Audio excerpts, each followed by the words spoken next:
What is up, you guys? It is your boy John, the voiceover guy here from Puma Plow. Welcome back to another On the Farm episode 111. I should have made this episode about my John Deere 111, but I don't have any new footage of that thing. Quick update on it though, while we're talking about it. That thing is running fantastic, and we have actually been using it quite a bit out in the garden, tow a little cart around, pick up rocks, that kind of stuff. Anyway. So today's video, guys, I'm climbing the ladder currently, and don't worry, it's totally rated for my weight. Not at all, actually, but you know, whatever. And I am up at the big air compressor. This is our 60-gallon vertical 220. I forget all the specs of it. It's our big air compressor. We actually bought this thing used off of a guy who had a store in town, and he was moving, and he sold this. He used to use it to blow up trailer tires, actually, is all he used it for. And to, like, you know, run the wrench to put the trailer tires on the trailers that he was selling. That was about it. So, barely used. And we've had the thing now for, gosh, a lot of years. A lot of years. We built this little shelf up here so that if it were to flood, we would not have to haul this bad boy out or put it up, because it's already built up out of the way. And it's quite nice that it is up out of the way.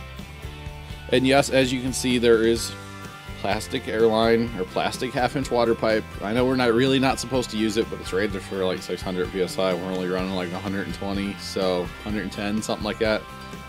We're not concerned about it. Anyway, so what I'm doing with the air compressor, it's very hard to see. It's dark up here. I knew it was dark when I was filming this, but I didn't realize it was going to be so dark on camera. Basically, it's time for an oil change and an air filter change. Dad did the small compressor that's over on the other side of the shed a while ago, and we just never got around to getting to the big one. And yeah, so the small compressor was like a 30-gallon laydown 110. This is a 220. This is a big compressor. They're the same actual compressor motors, which is pretty cool. The actual air compressing part, they're both the same. This one just runs twice as fast, so that's how you get more air out of it, obviously. And yeah, with all the sandblasting we have been doing lately, this big compressor has been running quite a bit, so we figured we really should give it a oil change.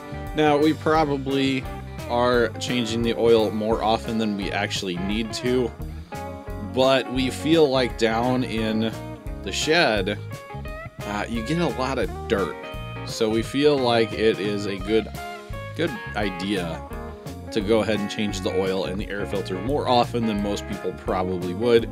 We change the oil once a year. I don't think other people would change it that much, but like I said, it is a very, very dirty, dusty conditions down there, and yeah, so we feel like it's just the best way to go. The best way to go about it. I'm trying to get the air filter out, guys. It was kind of a pain. I wish I would have had maybe my pocket knife or a screwdriver, something like that, but I didn't. All I had was a wrench, so I used a wrench. You know, deal with it, right? It's all good, but yep, just one of those projects that we really needed to get done, and kind of been putting it off. And actually, we had like lost the air filter at the farm a little bit, but you know, we found it back. It's not much of an air filter, honestly. There it is. There goes the old one. And like I said, we change that once a year as well. So yes. And Dad was my ground man, and he was handing me stuff with like a 4-prong, like a garden tool. And I thought it was funny, so I had to leave it in. Handed me the air filter and the oil here in a second, because I'm like teetering up here. One leg's on a ladder, one leg's on the little shelf for the air compressor. We didn't build the shelf big enough so that you could really stand next to it comfortably and actually work on it. That would have been nice if we built the shelf just a little bit bigger to be able to stand there and change the air filter and change the oil. But we didn't think about that when we built this, so it's all good. It's all good. This worked. I mean, we only have to do it once a year, so it's not really that big of a deal.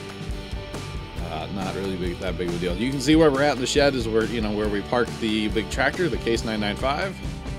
We're just, you know, up and to the left of that if the tractor's pulled in like it is now. We are directly above the sandblasting cabinet, actually, is where we're at. So we had this compressor. Yeah, before we got the cabinet, we had this compressor. Got the shakes. Look out, y'all. We bought this compressor because we were trying to sandblast stuff outside with the sand pot, and we realized that our little guy just simply was not enough. Now, at one point, we actually borrowed one of my brother's air compressors. It was a 30-gallon laydown style as well, and we hooked that in, and between the two of them, we could sandblast fairly well. They would never quit running, but, you know, whatever, it worked. But when we had the opportunity to buy this one, we jumped all over it. Like I said, we got it at a pretty good price, and he threw in at least one 50-foot hose, maybe. I'm not sure. But, you know, it was all good.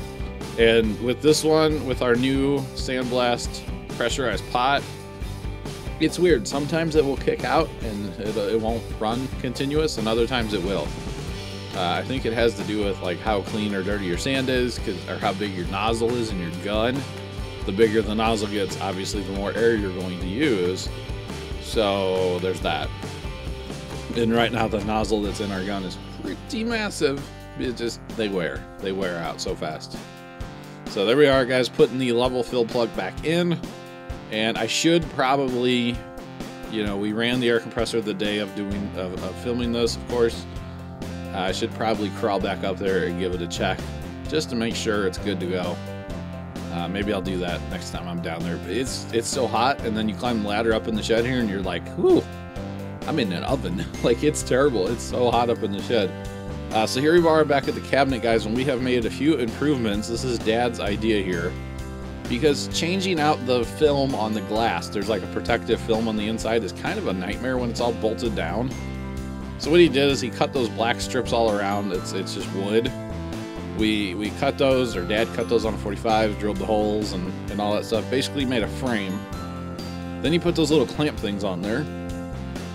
And basically when you want to pull the glass out, you don't have to take out all those little screws and drop them and all that stuff. So this is actually a lot easier. This is a whole lot easier. You can barely see into the cabinet itself because the film is so scratched up and dirty and nasty. So here we are taking the film off. Look how clean the glass is in comparison to the old film. So the film is a wear item. It's a consumable, whatever you want to call it, and it's part of the cost of doing sandblasting. So it's all good. You can see how nasty that thing is. It's done. It is so done. So I have been sandblasting lately a bunch of old motorcycle parts from the 40s. I believe it was a Harley Davidson. It's for a guy that works with Dad. I've known forever. Good guy. But while you have this apart, you might as well clean it up. Little Windex. Good to go. There's a layer of glass, which Dad's holding, and then there's a layer of plexi, which I'm cleaning right now. So I'm not wiping the table off. There's plexiglass there. It's just to ensure that you're safe while you are sandblasting. Because you can break the glass, which we did not that long ago, and had to order new glass, and it came with new plexi. So there's that. But a little wipe, clean it up, and should be good to go there until next time we have to you know, put a new film on, because it has to happen on a semi-regular basis. If you guys have ever used a sandblast cabinet, you know it doesn't take long to actually need to change it. So here comes the new film in. Dad's got the new film. Oh, I found a little piece of paper towel between the sheets, so I had to clean that out, but we're all good. So we ordered, I think, 25 of these. 25, I think, of these sheets when we ordered the glass. There's a website Dad uses. I can't remember offhand what it is, but it's all like sandblasting stuff. It's kind of cool, actually. Not gonna lie. So yeah, we got it from there. But like I said, I can't remember the name of it right now, but they've got some really cool stuff in the world of sandblasting. And it seems like we're doing a lot this year, because we did those Ford truck rims for that guy. And there's always stuff that we're working on for us too. And then now, like I said, we're working on these motorcycle parts, and I believe we're gonna be getting some rims off the motorcycle to work on next. Not sure, actually. I'm not sure. I was told that they were coming down, but I haven't seen them yet, so I don't know. I'll sandblast them when we get them, I guess. I'm not sure. But you can tell right now how much better you can see in the cabinet. All you have to do is push those little clamps down and you're good to go. You don't have to worry about the little screws and fighting them and all that. And you're back to sandblasting. So here's a little upgrade we did on our sand pot, guys. On our bleed off, the safety valve, we put a T and a ball valve, because when you need to fill the pot with sand, you have to depressurize, and you have to depressurize quite a bit. So we put that in there to help drain. This is one of the motorcycle parts. I have no idea what this actually is. If the guy watches the video, I'm sure he'll let me know, or you guys might know. It's off a Harley from the 40s. That's about all I can tell you, but it's pretty nasty, grimy, dirty. Still got some paint on it, but a lot of rust. Really not that bad, I guess, but it's, you know, it has seen better days. So you might be asking yourself, why are you using a sand pot in a cabinet? You know, the cabinet comes with a gun that siphons sand. The siphon sand guns, just, to me, they don't work for crap. Too much pulsing and carrying on. So what we actually have going on here, and I know it's hard to see at times, we're in the sandblast cabinet. There's a door in the bottom. We have the door open and a 5-gallon bucket sitting down there collecting all of our sand. So we are reusing our sand still. Otherwise, you go through 100 pounds of sand in this particular gun in maybe 15 minutes, maybe 10 minutes of continuous run.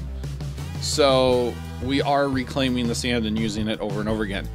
That's half the reason, by the way, that it is so dusty when I am sandblasting, is because this sand is used. It has chrome in it again. We had a chrome piece that we did early on for the motorcycle stuff, and we realized that we need to wait on the chrome till the end, because that chrome, once you sandblast chrome, your sand is basically done as far as I'm concerned.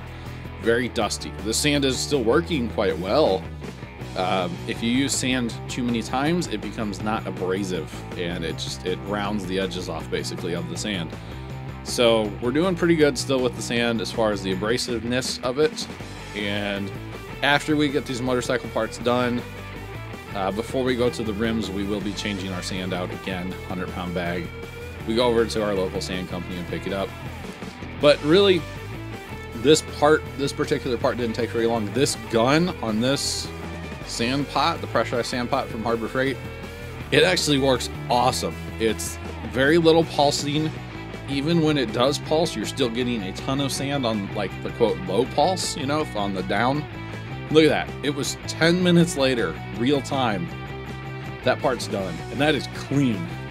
Just saying, that's ready for paint, boys.